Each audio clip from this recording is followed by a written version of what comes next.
It was my son Jacob's first time seeing that side of the family in 3 years, and I'd been hesitant to bring him. He's a gentle, curious 7-year-old who still draws dinosaurs on restaurant napkins and asks if clouds are soft enough to sleep on.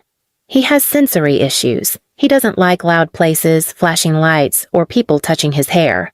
And worst of all, my family treats him like a burden, like he's defective. But my sister Camille? She treats him like an accessory. Please subscribe to our channel and tell us in comments from where are you watching this video. So, when I received the invitation to our extended family reunion at a country club just outside Charlotte, I ignored it until Camille called me directly. "You're not coming?" she'd asked, fake disappointment dripping from her voice. "But I already told everyone Jacob would be there. They want to see him. He's so entertaining."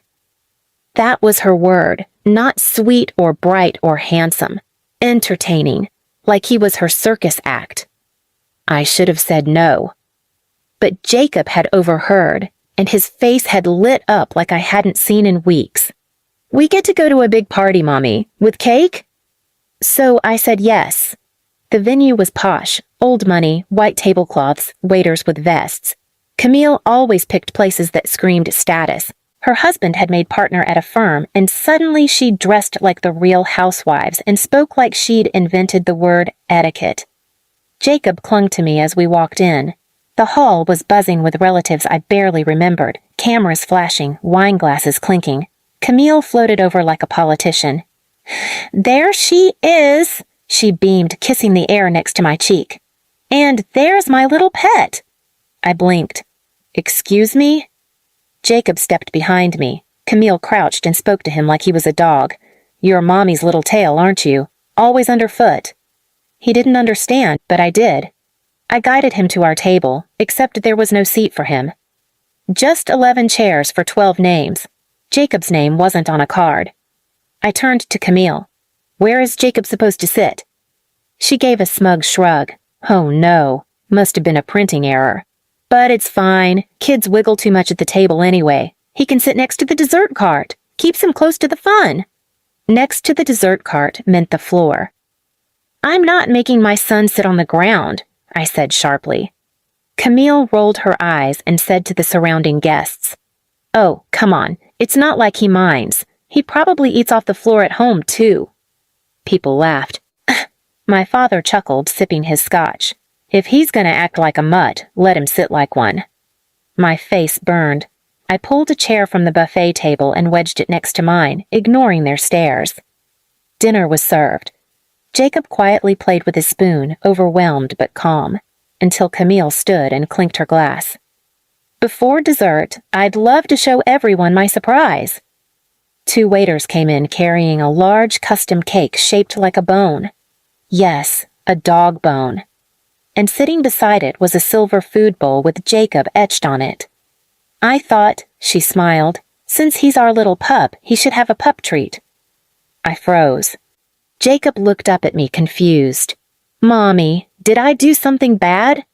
He didn't cry, he just asked that. The room erupted in laughter. "My mom?" Wiping tears from her eyes. "Oh, Camille, stop," she giggled. "I haven't laughed that hard in years." I looked around, waiting for someone to stop this. No one did, not even my husband's second cousin, who nodded like it was just a bit of family fun. Jacob tried to get up. Camille stopped him. She said sweetly. "Let's see how well you beg for dessert." That's when I stood up, quietly, and walked to the waiter standing near the bar. I leaned in, whispered something. He nodded. And as Camille posed beside her cake, holding a sparkler like a queen, I handed the waiter a silver envelope. He walked over to Camille, placed it in her manicured hand, and whispered, "Your balance has been settled." By her. Everyone turned. Camille opened it. Inside wasn't a bill or a check. It was a photo of her husband, naked, in my apartment. And that was only the beginning. Camille's hands were trembling. The sparkler fizzled in her hand as she stared at the photo. Her flawless grin collapsed into a twitching, pale grimace. One guest let out a stifled gasp.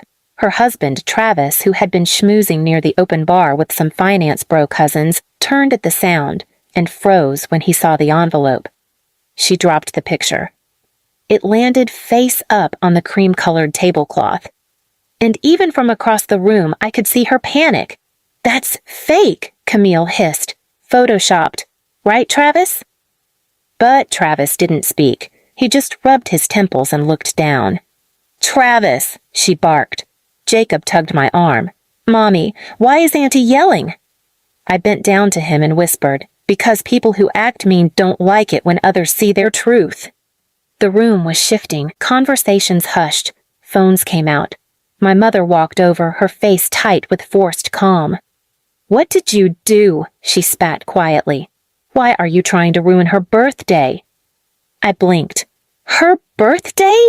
This was a family reunion, not her birthday, and she humiliated my son like he was some dog. She planned it, printed props, even had a bowl made. She was joking. My mom snapped. "You're too sensitive. Jacob's a little strange, okay? He doesn't play like the other kids. She was just helping him feel included." "By making him eat off the floor?" I hissed. "By calling him a pet?" Camille was now shaking. Travis had grabbed the envelope and was flipping through the rest of the contents. There were more than just photos. There were texts, dozens of them. From him. To me. But not flirtatious texts, not romantic ones. Desperate ones. Because 6 months ago, Travis had come to me, crying in his car at midnight. He had nowhere else to go. Camille had been verbally abusive for years. She controlled the money, the narrative, even his friendships. She had cameras in their bedroom and passwords on his phone. I helped him find a lawyer. Nothing happened between us. But the photos, he sent those himself as documentation for his case.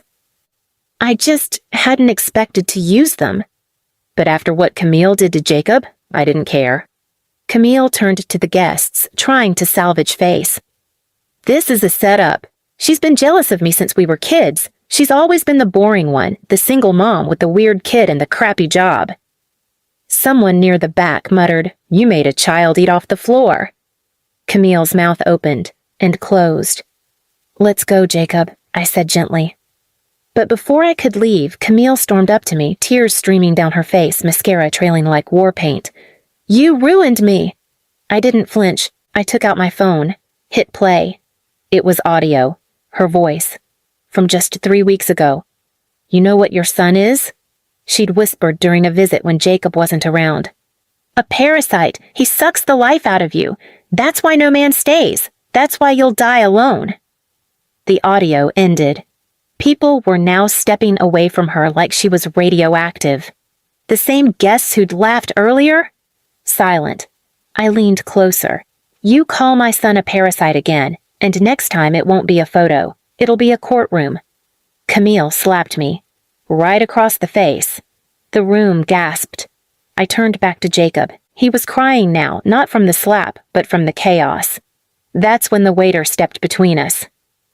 "Ma'am," he said to Camille, calm but firm, "we're going to have to ask you to leave, permanently." "You can't kick me out of my own family's reunion," she shrieked. "Actually," said a voice from behind her, "we can." It was my uncle, the one who paid for the venue. "I'm sorry," he said to me gently. "We didn't know she planned that. We had no idea." He looked down at Jacob. "I hope you both stay." I didn't answer. I just picked up my purse, took Jacob's hand, and walked out the front door. But not before turning back and giving Camille a final look. One that said, "You'll never see either of us on our knees again." 3 weeks passed. 3 weeks of silence from my parents. 3 weeks of calm breakfasts with Jacob, gentle evenings with puzzles and cartoons, and a quiet sense of peace I hadn't felt in years. But of course, peace doesn't last when you're related to Camille. It started with a knock, not a gentle one. A pounding one on my apartment door on a Sunday morning. I opened it with a sigh. It was my father. And behind him, my mother, arms crossed, lipstick too bright, purse clutched like a weapon. "We need to talk," my mom said without greeting. Jacob peeked from the hallway. "Sweetheart," I called to him. Go finish your coloring, okay?" He obeyed, without question, without fear, because he knew now I'd protect him. I stepped outside and shut the door behind me. "What is it?" I asked. My dad got straight to the point. "You embarrassed Camille." "No," I said. "She embarrassed herself." "Don't get smart," my mom snapped. "You made her lose her job." "What?" "She was suspended," my dad said flatly. "Her firm said her family behavior reflected poorly on her public image." "Good," I replied. My mother's nostrils flared. "She can't find another position. She's been blacklisted." "Again," I said. "Good." My dad took a step forward. "You need to fix this." I laughed, out loud. "Fix it?" I said, eyes wide. "You watched my son crawl on the floor and laughed. You told me to lighten up. You raised Camille to think she was a god and raised me like I was her servant." "That's not true," my mother said weakly. "It is," I snapped. "And I let it slide for years, for Jacob's sake, so he could at least know his grandparents, but that's over now." My dad gritted his teeth. "You owe us." "I owe you nothing." "You think you're so righteous," my mom hissed. "You're still single, you're still renting, you're not special. You're a martyr. That's all you've ever been." I stepped forward, calm as ice. "I may be renting now," I said, "but I've been saving, quietly, carefully. And last week, I bought a property." My mom froze. My dad blinked.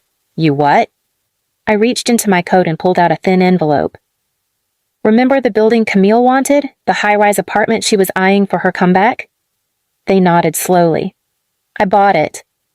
"You're lying," my mother breathed. I smiled. "Nope." I opened the envelope and pulled out the deed. My name, in bold. And the address. The same address Camille had raved about in her Instagram stories. The one she told everyone would approve she was still elite. She applied for a lease, I added. Got approved, even put down a deposit. But the owner?